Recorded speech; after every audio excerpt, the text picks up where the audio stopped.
Hi guys, si Tatay Cesar daw po. Nanghingi po siya ng tulong kasi wala daw siyang pamasahe. Pamasahe puntang Lipa po.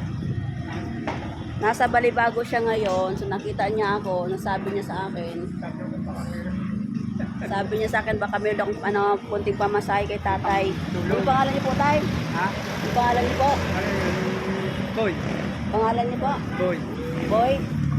Siya daw si Tatay Boy, taga Lipa, Batangas. Lipa, Batangas po ba? Meron sa trabaho namin. Pupunta kami ng mahon So ang wallet daw niya guys na laglag daw po. So nahingi siya ng pamasahe sa akin. Si Tatay po, po siya. Tay, tingin ka po Tay, baka maganda sa inyo Tay. Mga kamag-anak mo doon sa Lipa, Batangas. Ayan po si Tatay, tingnan niyo po siya. Ayan. Meron kang buhay nga eh.